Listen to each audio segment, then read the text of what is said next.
Alhamdulillah, wassalatu wassalamu ala rasulillah, wa ala alihi wa sahabatihi, wa man tabi'ahum bi ihsanin ila yawmiddin amma ba'd.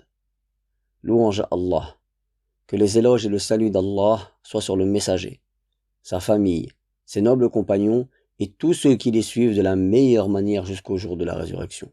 Le k'hol annule-t-il le jeûne? Avant de rentrer dans le vif du sujet, il est important d'expliquer ce que sont les voies lacrymales. Car sans cette explication, il sera difficile de comprendre comment le k'hol peut-il ou non annuler le jeûne. À l'état normal, nos larmes sont éliminées en passant dans la gorge, puis avalées. Ceci se passe sans que l'on s'en rende compte. Mais ceux d'entre nous qui ont déjà utilisé un collyre, c'est un médicament liquide sous forme de gouttes que l'on introduit dans les yeux, ont peut-être fait l'expérience du bon fonctionnement de ce système. Certains collyres ont un goût. Si les voies lacrymales sont en bon état, on sent ce goût après s'être mis des gouttes dans les yeux. Elles sont passées dans la gorge. Ceci est normal. On dit que les voies lacrymales sont perméables.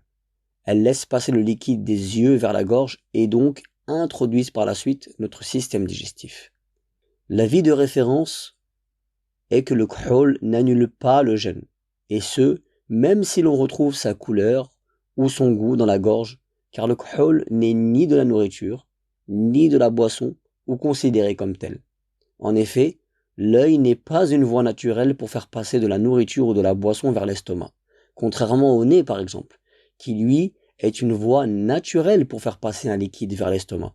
Et c'est pour cette raison que le prophète sallallahu alayhi wa sallam a dit « Exagérez dans le lavage du nez pendant les ablutions, sauf si tu es en état de jeûne. » Rapporté par At-Tirmidhi. أقول قولي هذا وأستغفر الله لي ولكم.